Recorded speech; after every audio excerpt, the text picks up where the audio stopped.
శతక మధురిమ. అబ్బా! ఆ పేరు వింటుంటేనే ఎంత బాగుందో గదా! వందలేళ్ల నుంచి మన తెలుగువాళ్లకి జీవిత పాఠాలు నేర్పుతున్న ఒక తీయనైల జ్ఞానమనమాట. సరే, ఈరోజు మనం కలిసి ఈ సాహిత్య నిధిలో ఏమేం అద్భుతాలు దాగున్నాయో వెతుకుదాం. అయితే అసలైన ప్రశ్న ఇక్కడే మొదలవుతుంది. 700 ఏళ్ల క్రితం రాసిన పద్యాలు మన ఈ స్మార్ట్ఫోన్ల కాలంలో మన లైఫ్కి ఎలా పనికొస్తాయి? నిజంగా అవి మనకు దారి చూపించగలవా? ఈ ప్రశ్నకు సమాధానం వెతుక్కుంటూనే మన ఈ ప్రయాణం మొదలుపెడదాం. సరే, ముందుగా మనం తెలుసుకోవాల్సిందేంటంటే ఈ శతకాల వెనుకొన్న అసలు ఉద్దేశమేంటి? ఇవి ఊరికే టైంపాస్ కోసం రాసిన కవిత్వం కాదండోయ్, దీనికో పెద్ద పర్పస్ ఉంది. ఏంటది? చూడ్డాం. అసలు శతకమంటే ఏంటి? చాలామంది 100 పద్యాలుంటే చాలు, అది శతకం అనుకుంటారు. కాని అది పొరపాటు. ఇది ఒక రకంగా చెప్పాలంటే ఒక సాహిత్య ఉద్యమం. ప్రతి పద్యం ఓ చిన్న నాలెడ్జ్ క్యాప్స్యూల్ లాంటిది. ఒక్కో పద్యం సమాజానికి దారి చూపించే ఓ టార్చ్ లైట్. సమాజాన్ని బాగుచేయాలి అనే తపనతో కవులు మొదలుపెట్టిన ఒక గొప్ప యజ్ఞమిది. సరే, మరి ఈ పద్యాల స్ట్రక్చర్ ఎలా ఉంటుందో చూస్తే మనకు ఆశ్చర్యం వేస్తుంది. ప్రతి పద్యంలో 3 స్టెప్స్ ఉంటాయన్నమాట. ఫస్ట్, కవి మన చుట్టూ ఉన్న సొసైటీలో ఏదో ఒక విషయాన్ని గమనిస్తాడు. సెకండ్, ఆ గమనించిన దానిలోంచి మనకొక నీతి, ఒక మోరల్ చెప్తాడు. ఇక ఫైనల్గా మకుటం అని ఒక సిగ్నేచర్ స్టాంప్ వేస్తాడు. అంటే మనందరికీ తెలిసిన విశ్వదాభిరామ వినురవేమ లాగా ప్రతి పద్యం చివర ఒకే మాటతో ఎండ్ చేసి ఆ పద్యం ఎవరికి అంకితమో క్లియర్గా చెప్తారు. భలే స్ట్రక్చర్ కదా? ఓకే, ఇంతకీ ఈ శతకాలు మనకు ఏం నేర్పిస్తాయి? మెయిన్గా ఒక మంచి లైఫ్ని ఎలా లీడ్ చెయ్యాలి, మన క్యారెక్టర్ ఎలా ఉండాలి అనే విషయాలు చాలా బాగా చెప్తాయి. మంచితనానికి ఇవి ఎలా గైడ్గా పనిచేస్తాయో కొన్ని ఎగ్జాంపుల్స్ చూద్దాం పదండి. ఉదాహరణకి 13వ శతాబ్దంలో రాసిన ఈ మాటలు వింటే ఆశ్చర్యపోతారు. దేవుడికి ఏ పూలు పెట్టాలని కవి చెప్తున్నాడో చూడండి. మొదటి పువ్వు సత్యమట, రెండో పువ్వు దయ, మూడోది ఏకాగ్రతతో చేసే భక్తి. ఒక్కసారి ఆలోచించండి, మనం గుడికి తీసుకెళ్లే మందారాలకన్నా, మల్లెపూలకన్నా మనలో ఉండాల్సిన మంచి గుణాలే దేవుడికి అసలైన పూజ అని 100 ఏళ్ల క్రితమే ఎంత గొప్పగా చెప్పారో కదా! ఇక నృసింహ శతకంలో అయితే మన డైలీ లైఫ్లో చేసే చిన్న చిన్న పనుల్నే పెద్ద పెద్ద పుణ్యకార్యాలతో పోల్చారు. ఇది వింటే మైండ్ బ్లోయింగ్ అనిపిస్తుంది. చూడండి, భక్తుల్ని విమర్శించకుండా ఉంటే అన్ని శాస్త్రాలు చదివినట్లే అట. అడిగిన వాళ్లకి లేదనకుండా ఇస్తే అది పెద్ద దానం చేసినంత పవర్ఫుల్ అట.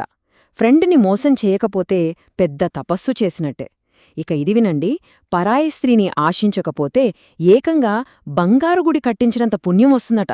అంటే పెద్ద పెద్ద పనుల కోసం ఎక్కడికో వెళ్ళక్కర్లేదు, మన ప్రవర్తన సరిగ్గా ఉంటే చాలు అని ఎంత స్ట్రాంగ్గా చెప్పారో! ఈ శతక కవులు ఊరికే క్లాసులు పీకి ఊరుకోలేదు. వాళ్లు చాలా ధైర్యవంతులు కూడా. ఎదురుగా ఉన్నది అధికారం, రాజులు అని కూడా చూడకుండా నిజాన్ని స్ట్రైట్గా ముఖంమీదే చెప్పేశారు. వాళ్ల గట్స్ ఎలాంటివో ఇప్పుడు చూద్దాం. సీన్ కట్ చేస్తే 16వ శతాబ్దం, సాక్షాత్తు శ్రీకృష్ణదేవరాయల వారి కోర్ట్. అక్కడున్న అష్టదిగ్గజాల్లో ఒకరైన ధూర్జటి రాజుల సేవ చేయడం గురించి ఒక బోల్డ్ స్టేట్మెంట్ ఇచ్చారు. అది ఆ రోజుల్లో ఊహించడం కూడా చాలా కష్టం. తన శ్రీకాళహస్తీశ్వర శతకంలో ధూర్జటి ఏమన్నారంటే, రాజులకు సేవ చేస్తూ వాళ్ల మూడ్ స్వింగ్స్కి తలొగ్గి బతకడం అదొక నరకం. దానికన్నా అడుక్కుని తినడం బెటర్, గుహల్లో ఉండటం బెటర్, నదినీళ్లు తాగి బతకడం అదే సాల్వేషన్కి దారి.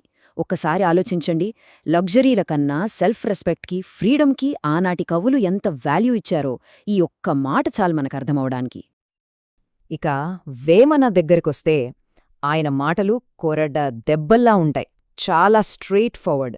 చూడండి ఏమంటున్నారో, మనిషి రూపంలో ఉండి అబద్ధాలు చెప్పేవాడు, దొంగతనాలు చేసేవాడు, లంచాలు తీసుకునేవాడు, వాడు అస్సలు మనిషే కాదు, ఒక రాక్షసుడు. ఎంత సూటిగా, ఎంత పవర్ఫుల్గా చెప్పారో కదా! బాటం లైన్ ఏంటంటే, మనిషిని పుట్టుకతో కాదు, వాడి పనులతోనే కొలవాలి. సొసైటీ మారల్స్ గురించే కాదు, మన పర్సనల్ రిలేషన్షిప్స్ గురించి కూడా శతకాలు చాలా బాగా మాట్లాడతాయి. ముఖ్యంగా ఫ్రెండ్షిప్ గురించే. ఒక మంచి ఫ్రెండ్ ఎలా ఉండాలి, శతకాలేం చెప్తున్నాయో చూద్దామా? లంకేశ్వర శతకంలో ఒక నిజమైన స్నేహితుడికి 4 క్వాలిటీసుంటాయని చెప్తారు. అతను ఒక పుస్తకంలా నాలెడ్జ్ ఇస్తాడు, సంపదలా కష్టాల్లో హెల్ప్ చేస్తాడు, ఒక వెపన్లా మనల్ని ప్రొటెక్ట్ చేస్తాడు, ఇక ప్రేమతో మన హ్యాపీనెస్ని షేర్ చేసుకుంటాడు. ఈ చార్ట్లో చూడండి, నాలెడ్జ్, హెల్ప్ ఈ రెండింటికి ఆల్మోస్ట్ ఈక్వల్ ఇంపార్టెన్స్ ఇచ్చారు. అలాగే సపోర్ట్, హ్యాపీనెస్ కూడా చాలా ముఖ్యం. అంటే ఒక మంచి ఫ్రెండ్షిప్లో ఈ 4 బ్యాలెన్స్డ్గా ఉండాలని ఎంత క్లియర్గా చెప్పారో కదా. రైట్, ఇన్ని విషయాలు తెలుసుకున్నాం కదా. ఇప్పుడు మనం ఆల్మోస్ట్ ఎండింగ్కి వచ్చేస్తున్నాం. అసలు ఈ శతక సంప్రదాయం ఇన్ని వందలేళ్లుగా ఎలా నిలబడింది, దాని వెనకున్న పవర్ ఏంటి, ఇప్పుడు చూద్దాం.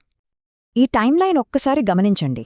13వ శతాబ్దంలో మొదలై 16వ, 17వ, చివడికి 20వ శతాబ్దం వరకు ప్రతి సెంచరీలోనూ ఎవరో ఒక కవి ఈ ట్రెడిషన్ని ముందుకు తీసుకెళ్తూనే ఉన్నారు. ఇది ఆగని ఒక నదీ ప్రవాహం లాంటిది. తరతరాలుగా మనకు జ్ఞానాన్ని పంచుతున్న ఒక లైవ్ ట్రెడిషన్ ఇది. ఫైనల్గా చెప్పానంటే అది రాజుగారి కొలువైన ఊరి చివర రచ్చబండైన ఈ పద్యాలు తెలుగు సమాజానికి ఒక మారల్ కంపాస్లా పనిచేశాయి. లైఫ్లో ఏది రైట్, ఏది రాంగ్ అని డిసైడ్ చేసుకోవడానికి ఒక గైడ్లా నిల్చాయి.